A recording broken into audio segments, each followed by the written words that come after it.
Om Swastiastu, Assalamualaikum warahmatullahi wabarakatuh, Shalom Lembah Budaya, dan salam sejahtera untuk kita semua. Kami dari kelompok 5 kelas B akan memaparkan materi mengenai biosecurity dalam mata kuliah Kesehatan Masyarakat Veteriner dan One Health. Anggota kami itu Rian Alfa Prasetya dengan NIM/AKIR 043 dan Tresna Putri Savana dengan NIM/AKIR 060. Dosen pengampu mata kuliah Kesmafet dan One Health ada Dr. Hewan Ida Bagus Wacita MP, Profesor Dr. Hewan Iwayan Suwardana MSI, Dr. Hewan Iwayan Masatenaya MPhil PhD, Dr. Hewan Kadek Karang Agustina MP, Dr. Hewan Ikutet Swada MSI, Dr. Hewan Imade Sukade MSI, dan Dr. Hewan Romi Muhammad dari MUFA MSI.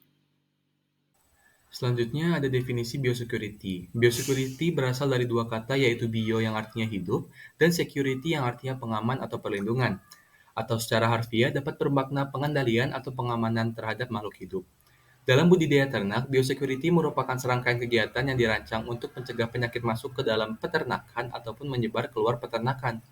Sedangkan dalam ruang lingkup laboratorium, biosecurity adalah kondisi dan upaya untuk memutus rantai masuknya agen penyakit ke induk semang dan untuk menjaga agen penyakit yang disimpan dan diisolasi dalam suatu laboratorium tidak mengontaminasi atau tidak disalahgunakan. Biosecurity merupakan konsep integral yang mempengaruhi sukses sistem produksi ternak, khususnya dalam mengurangi resiko dan konsekuensi masuknya penyakit menular dan tidak menular. Biosecurity berfokus pada pencegahan dan pengendalian penyakit zoonosis yang dapat ditularkan antara hewan dan manusia, serta penyakit yang hanya menyerang hewan. Selanjutnya ada sejarah biosecurity. Secara singkat, biosecurity pertama kali diterapkan di industri peternakan pada abad ke-20 dengan tujuan untuk mencegah penyebaran penyakit antara peternakan dan menjaga kualitas dan kuantitas produksi. Pada awal abad ke-20, juga tindakan biosecurity diterapkan untuk mengendalikan penyakit-penyakit hewan seperti penyakit mulut dan kuku dan juga avian influenza. Selanjutnya, pada tahun 1950-an hingga 1960-an, konsep biosecurity semakin berkembang dengan munculnya penyakit baru seperti Newcastle disease dan African swine fever. Kemudian pada tahun 1980-an hingga 1990-an, muncul penyakit baru seperti bovine spongiform encephalopathy dan ancaman penyakit zoonosis yang semakin meningkat, menyebabkan pengembangan tindakan biosecurity lebih komprehensif pada tahun 1980-an dan 1990-an. Pada akhir 1990-an, konsep One Health muncul yang menekankan pentingnya kesehatan hewan, manusia, dan lingkungan yang saling terikat satu sama lain. Dan biosecurity menjadi faktor kunci dalam menjaga kesehatan ini. Hingga saat ini, tindakan biosecurity terus berkembang dan menjadi lebih canggih dengan kemajuan teknologi dan pengetahuan ilmiah.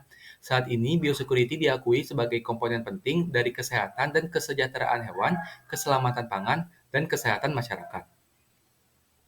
Selanjutnya ada tujuan dan komponen utama biosecurity. Tujuan utama penerapan biosecurity adalah yang pertama, meminimalkan keberadaan penyebab penyakit. Yang kedua, meminimalkan kesempatan agen berhubungan dengan induk semang. Yang ketiga, membuat tingkat kontaminasi lingkungan oleh agen penyakit seminimal mungkin. Menurut Dirjen Peternakan tahun 2005, tujuan dari biosecurity adalah mencegah semua kemungkinan penularan dengan peternak tertular dan penyebaran penyakit. Penerapan biosecurity pada seluruh sektor peternakan, baik di industri perunggasan atau peternakan lainnya, akan mengurangi resiko penyebaran mikroorganisme penyebab penyakit yang mengancam sektor tersebut. Selanjutnya ada komponen utama dari biosecurity. Komponen utama dari biosecurity adalah isolasi, kontrol, lalu lintas, dan sanitasi. Isolasi merupakan suatu tindakan untuk mencegah kontak di antara hewan pada suatu area atau lingkungan. Tindakan yang paling penting dalam pengendalian penyakit adalah meminimalkan pergerakan hewan dan kontak dengan hewan yang baru datang. Tindakan lain yaitu memisahkan ternak berdasarkan kelompok umur atau kelompok produksi. Yang kedua ada kontrol lalu lintas.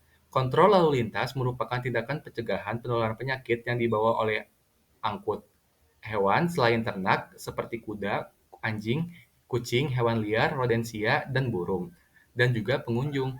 Hewan yang baru datang sebaiknya diketahui status vaksinasinya. Hal ini merupakan tindakan untuk memaksimalkan biosecurity. Oleh sebab itu, mengetahui status kesehatan hewan yang baru datang itu sangat penting. Yang ketiga adalah sanitasi. Sanitasi itu merupakan tindakan pencegahan terhadap kontaminasi yang disebabkan oleh feses.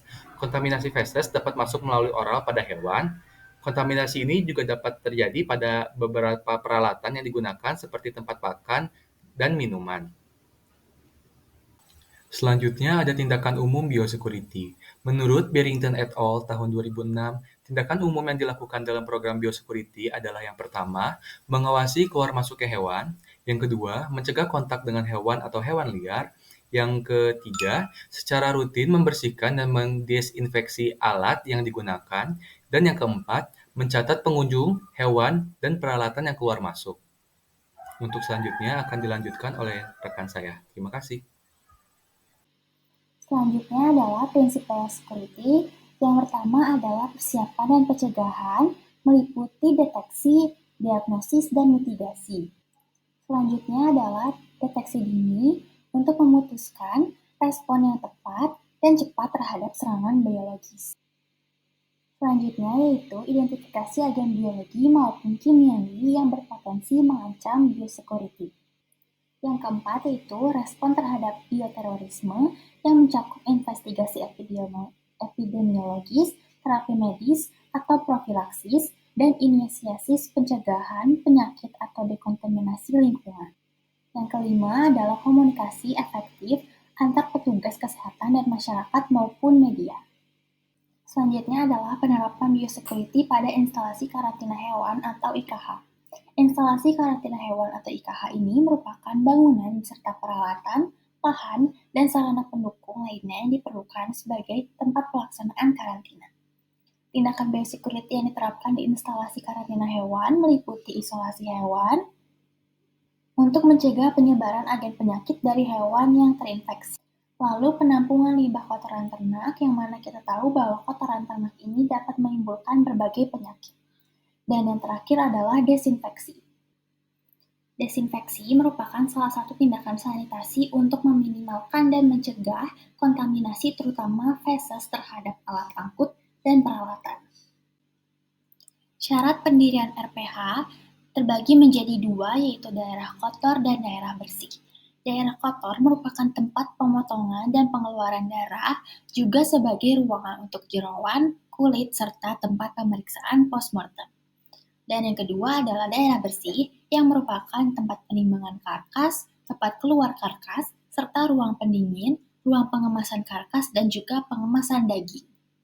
Syaratnya terdapat pada SNI 01 61591999, diantaranya ada lokasi, sarana, bangunan dan tata letak, peralatan, hygiene karyawan dan perusahaan, pengawasan kesehatan masyarakat veteriner, kendaraan pengangkut daging, ruang pendingin, ruang beku, ruang pembagian karkas dan pengemasan daging, dan yang terakhir laboratorium. Dalam peternakan terdapat penerapan biosecurity yang terbagi menjadi 3 zona. Yang pertama ada zona hijau, kuning, dan juga merah. Di dalam zona hijau merupakan area paling bersih di peternakan, yang mana hanya petugas yang boleh masuk yang sudah mengenakan pakaian dan juga peralatan khusus. Zona hijau juga tidak boleh dimasuki oleh pengunjung. Yang kedua adalah zona kuning, di mana ini merupakan zona transisi, di mana merupakan area antara dunia luar yang kotor dan tempat hidup ayam yang bersih atau hijau. Aksesnya juga terbatas, hanya kendaraan dan peralatan penting. Lalu yang ketiga adalah zona merah, yang merupakan seluruh dunia di luar peternakan. Jadi seluruh dunia luar di luar peternakan ini adalah kotor, penuh dengan virus dan bakteri yang bisa membunuh ayam.